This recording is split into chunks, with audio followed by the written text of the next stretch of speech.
नमस्कार साथियों, एक बार फिर से आप सभी का स्वागत है आपके अपने YouTube channel the voice Hindu में।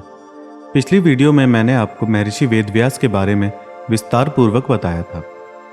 अब इस वीडियो में मैं आपको यह बताऊंगा कि वेदव्यास जी के द्वारा वेदों और पुराणादि का विस्तार कैसे हुआ। भगवान श्री हरि का नाम लेकर चलिए वीडियो को शुरू करते हैं।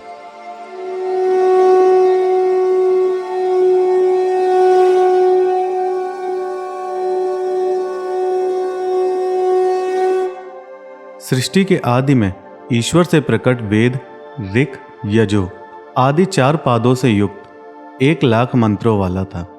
उसी से समस्त कामनाओं को पूरा करने वाले सभी प्रकार के यज्ञ आदि होते थे। तदंतर द्वापर युग में ब्रह्मा जी की प्रेरणा से महात्मा वेद व्यास जी ने इसके 4 विभाग किए। उन्होंने वेद का अध्ययन करने में समर्थ 4 ऋषियों को अपना शिष्य बनाया।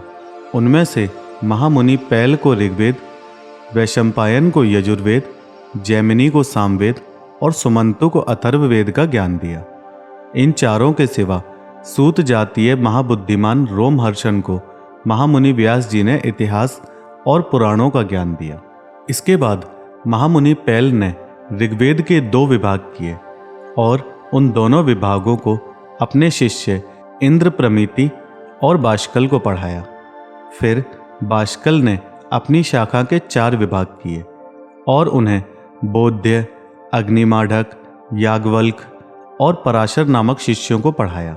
बाष्कल ने 3 और संहिताओं की भी रचना की और इन्हें कलायनी, गार्ग्य और कथाजव को पढ़ाया। इंद्रप्रमिति ने अपने विभाग की शाखा को अपने पुत्र महात्मा मांडुकेय को पढ़ाया। इस प्रकार शाखाएं शिष्य प्रशिष्य क्रम से आगे बढ़ती रही और बाद में शाकल्य वेदमित्र ने उस संहिता को पढ़ा और उसको 5 अनुशाखाओं में विभक्त करके मुद्गल, गोमुख, वात्स्य, शालीय और महामति शरीर नामक शिष्यों को पढ़ाया। इनके एक अन्य शिष्य शाकपूर्ण ने 3 वेद संहिताओं को और एक निरुक्त ग्रंथ की रचना की। इनके 4 शिष्य हुए।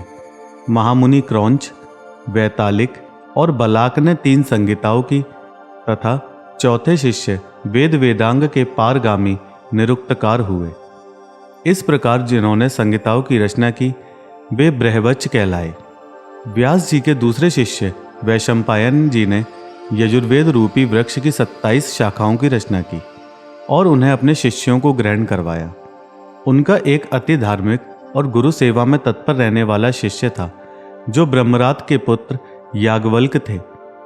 किन्हीं कारणवश उन गुरु और शिष्य में वाद विवाद हो गया और वैशंपायन जी ने उनको त्याग दिया।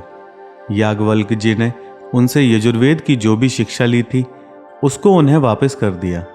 अन्य शिष्य जिन्होंने यजुश्रुतियों की शिक्षा ग्रहण की वे सब यजु शाखाध्यायी चरकादियों हुए और तैत्तिरीय कहलाए। याज्ञवल्क्य जी ने सूर्य भगवान की स्तुति की और उन्हें प्रसन्न किया। तब भगवान सूर्य अश्व रूप में उनके सम्मुख प्रकट हुए और वर मांगने को कहा। याज्ञवल्क्य जी ने सूर्यदेव से कहा, आप मुझे उन यजुश्रुतियों का उपदेश दीजिए जिनके बारे में मेरे गुरु वैशंपायन जी भी नहीं जानते हों। भगवान सूर्यदेव ने ऐसा ही किया और उन्हें आयात याम नामक यजुश्रुतियों का उपदेश दिया। बाद में जिन ब्राह्मणों ने उन श्रुतियों को पढ़ा था वे वाजी कहलाए। याज्ञवल्क्य जी ने उन श्रुतियों की कण्व आदि 15 शाखाओं का अध्ययन अपने शिष्यों को करवाया। व्यास जी के तीसरे शिष्य जैमिनी ने सामवेद की 2 शाखाओं की रचना की और उन्होंने अपने पुत्र सुमंतु एवं अपने पौत्र सुकर्मा को उन दोनों शाखाओं का अध्ययन करवाया। तदंतर सुकर्मा ने अपनी सामवेद संहिता के 1 सहस्र विभाग किए। उन्हें 2 शिष्यों हिरण्याभ और पौष्पिंजी ने ग्रहण किया। हिरण्याभ के 500 शिष्य थे जिन्होंने ये संहिताएं ग्रहण की। वे उदीच्य सामग कहलाए। जिन अन्य शिष्यों ने इन संहिताओं का अध्ययन किया वे प्राच्य सामग कहलाए। हिरण्याभ के महामुनि कृति नामक एक अन्य शिष्य भी थे जिन्होंने सामवेद की 24 संहिताएं पढ़ी और फिर उन्हें अपने शिष्यों को पढ़ाया। इन्होंने भी सामवेद की शाखाओं का खूब विस्तार किया। पौष्पिंजी के शिष्य लोकाक्षी, नौधमी, कक्षीवान और लांगली थे। उनके शिष्य प्रशिष्यों ने भी अपनी अपनी संहिताओं के विभाग करके सामवेद को बहुत बढ़ा दिया। अथर्ववेद को सर्वप्रथम महर्षि व्यास के चौथे शिष्य अमित तेजोमय सुमंतु मुनि ने अपने शिष्य कबंध को पढ़ाया था। फिर कबंध ने उसके 2 भाग करके उन्हें देवदर्श और पथ्य नामक अपने 2 शिष्यों को दिया। देवदर्श के शिष्य मेध, ब्रह्मबली, शौलकायणी और पिप्पलाद थे। पथ्य के भी जाबाली, कुमुदादि और शौनक नामक 3 शिष्य थे, जिन्होंने संहिताओं का विभाग किया। शौनक ने अपनी संहिता के 2 विभाग करके उनमें से एक बब्रू को और दूसरी सैंधव नामक अपने शिष्य को दी। सैंधव से पढ़कर मुंजिकेश ने अपनी संहिता के पहले 2 और फिर 3 विभाग किए। नक्षत्र कल्प, वेद कल्प, संहिता कल्प, आंगिरस कल्प और शांति कल्प, उनके रचे हुए ये 5 विकल्प अथर्ववेद संहिताओं में सर्वश्रेष्ठ हैं। व्यास जी ने आख्यान, उपाख्यान, गाथा और कल्प शुद्धि के सहित पुराण संहिता की रचना की। रोमहर्षण सूत व्यास जी के प्रसिद्ध शिष्य थे। महर्षि व्यास ने उन्हें पुराण संहिता का अध्ययन करवाया।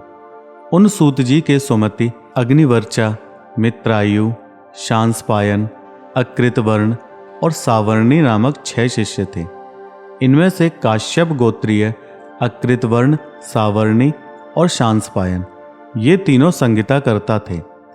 उन तीनों संहिताओं की आधार रोमहर्षण जी की एक संहिता है। पुराणज्ञ लोग कुल 18 पुराण बताते हैं, जिनमें से प्राचीनतम ब्रह्म पुराण है। ये 18 पुराण इस प्रकार हैं।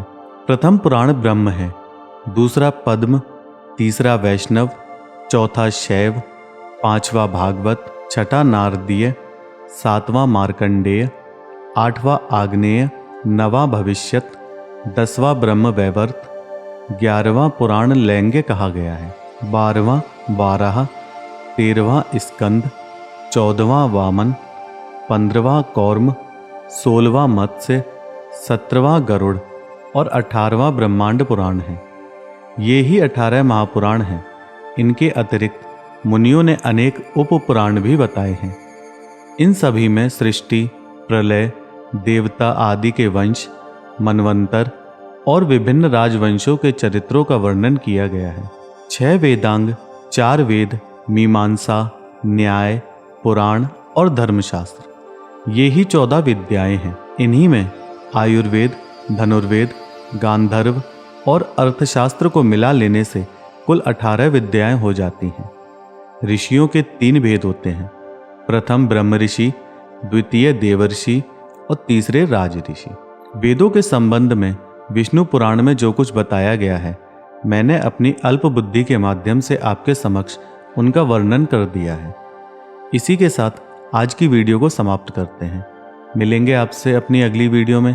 तब तक के लिए मुझे जाने की आज्ञा दीजिए। वीडियो को लाइक, शेयर और सब्सक्राइब करना बिल्कुल ना भूलें। धन्यवाद। जय श्री राम।